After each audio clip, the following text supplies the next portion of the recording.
일제 강점기에 가마원이라는 그런 사회복지 시설이 있었다고 해요. 가마원이라는 곳이 어떤 곳이었습니까, 선생님? 그리고 언제 생겼습니까, 가마원이라는 곳이?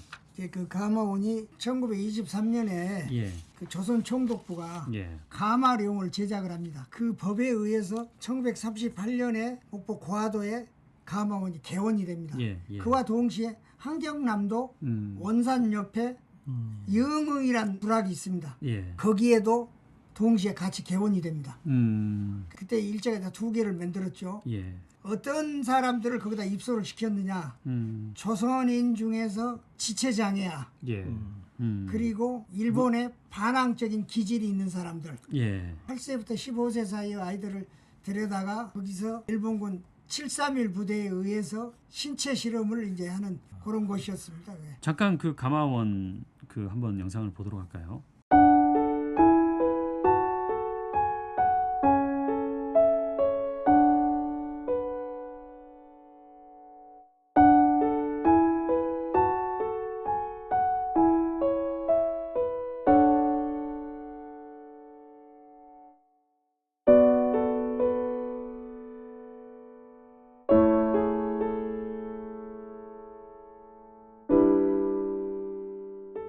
이게 충격적인 얘기지 않습니까? 네.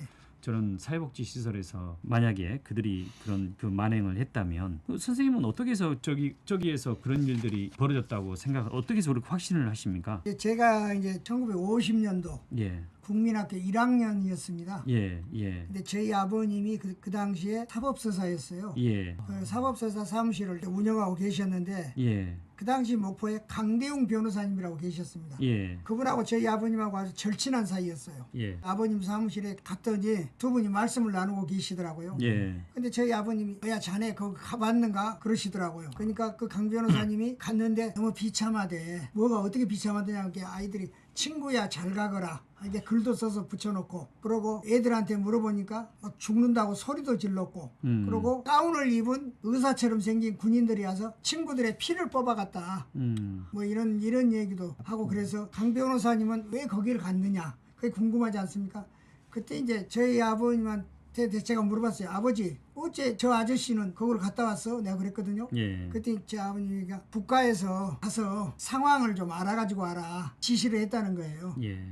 변호사니까 의뢰를 했겠죠. 예. 지시라기보다는 의뢰를 예. 해서 그때 이제 그 강대웅 변호사님이 다녀왔다. 예. 제가 예. 그래서 제가 이제 고등학교 때도 두 번 가보고 또 사회생활 하면서도 두 번 가봤는데 그 뒤로는 흔적이 없어요. 지금까지도. 이 가마원에 관련해서 또 가마원의 역사와 이 설치 운영의 비밀에 대해서 또 추적하고 계시는 작가분이 한 분 계세요. 네네. 영화 실미도가 있었죠. 그 예, 소설을 바탕으로 한 영화였지 않습니까? 근데 그 원작자인 그 백동호 작가라는 분이 계세요. 근데 백동호 작가가 이 지금 가마원의 역사와 이게 역사 속으로 사라지게 된 그런 배경 등에 대해서 취재를 하고 있고 또 소설을 쓰고 있다고 그래요. 그래서 저희들이 직접 백동호 작가와 전화 통화를 했습니다.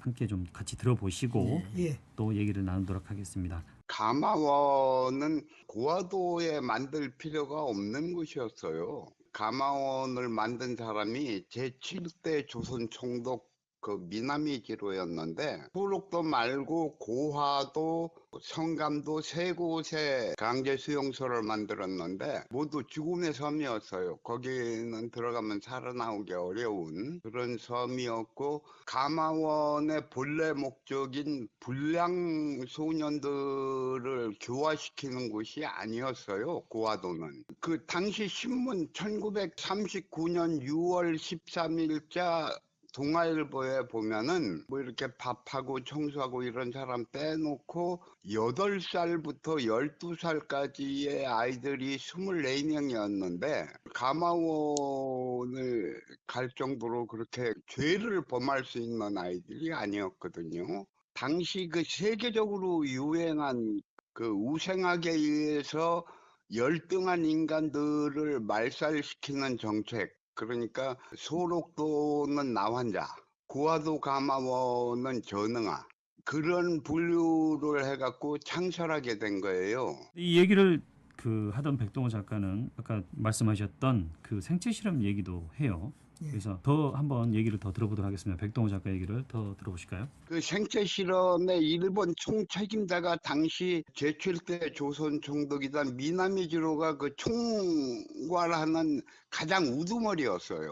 그 조선에 부임하자마자 제일 먼저 한 일이 소록도 확장 공사였거든요. 당시에 일본의 가장 지상 과제는 생체 실험으로 인한 화학무기 개발, 국가의 부강 뭐 이런 것들이었는데 소록도는 우생학에 의한 나환자 말살 정책으로 훗날에 밝혀진 소록도의 생체 실험은 정말 조족죄열입니다. 어마어마하게 그 인원이 많았어요. 그리고 고화도 역시 생체 실험 기지를 위해서 만든 그런 곳이죠. 고화도의 생체 실험은 인간이 어떤 점이 정신 장애를 일으키라든가 자폐라든가 또는 정신병이라든가 이런 것을 관장하는 부분이 어디인가를 연구하고 치료하는 그런 방법을 연구하는 장소가 고화도였지요.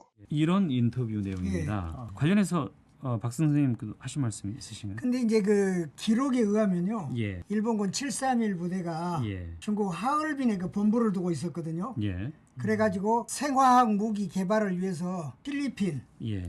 마닐라, 태국 이런 데에도 생태 실험을 가서 했다는 그런 기록이 있습니다. 참 그 일본의 만행이라는 건 우리가 정말 치가 떨리죠. 그 어린이들 잡아다가 피 뽑아가지고 생태 실험한다는 게 그 말이 됩니까? 그런데 이제 그와 관련해서 이런 것을 입증할 수 있는 문서라든지 책자라든지 문건이라든지 예. 혹시 그런 것은 보셨습니까? 어디에서? 그런 것들이 지금 없는 게 오로지 인터넷에 나와 있는 얘기들만 있죠 지금. 책자로 발행된 거라든지 뭐 그런 건 없습니까? 예, 그런 건 없습니다. 그리고 아까 그 작가님도 말씀하셨다시피 어떤 기록보다는 설화가 더 있지 않느냐. 왜 없을까요, 선생님? 이런 내용들이 그때 당시에 뭐 이런 기록들이 다 또 불태워버렸을까요? 전부 소멸시켰겠죠. 마을에서 전에 어르신들을 통해서 전해 내려온 이야기 같은 것도 있을 법도 한데요. 안 그런가요? 그러니까 그때 얘기를 들어보면은 우리 주민들은 거기를 출입을 못했었어요. 굉장히 거기를 관리를 심하게 했었어요. 예. 그래서 우리가 사실 보면은 그때 당시 땔감이 부족했잖아요. 예. 그럼 거기는 가면은 땔감이 많이 있어요. 음. 그럼 거기 가서 땔감 해고 잘못하고 그 애들은 발각할까 봐서 막 도망오고 막 그랬었어요. 제가 그러니까 조금- 그대로 그걸 들어가지를 못했어요. 제가 조금 조언을 하자면요. 제가 1960년도에 예. 네. 그때 고등학교 2학년이었습니다. 이제 45년에 일본이 물러간 다음에 예. 목포시가 그걸 관리를 했거든요. 시 사회과 후생계가 예. 관리를 했는데 제가 이제 60년도에 가서 봤더니 제 장애 아들이라든가 이런 네. 사람들이 이제 이렇게 수용하고 있더만요. 근데 예. 그거를 아까 통장님 말씀하신 것처럼 들어갈 수가 없습니다. 예. 철망이 쫙 철망, 예. 쳐가지고요. 그렇게 돼 있어요. 제가 10년 전에 갔을 때는 그 철망 다 걷어버렸더라고. 아까 네, 그 그 지금- 화면에도 나오지 네, 않아요. 지금은 없습니다. 다 걷어버렸는데 그때 제가 60년대에 갔을 때만 해도 철망이 완전히 쳤다고 들어갈 수가 예, 없어요. 그렇게 돼 있었어요. 머리도. 이렇게 그런 어떤 만행들이 저질러지고 있었다면 해방 이후로 뭐 국가 차원에서 이승만 정부에서 대대적인 조사를 해서 그 어떤 문서 기록으로 남긴다든지 그럴 법도 한데요. 물론 이제 그 사이에 또 그 이후로 한국 전쟁이 있어가지고 또 예. 많이 또 이렇게 다 소실될 수도 그러니까 그때 있겠고 하긴 그 하는데. 저희 아버님 말씀에 의하면 예.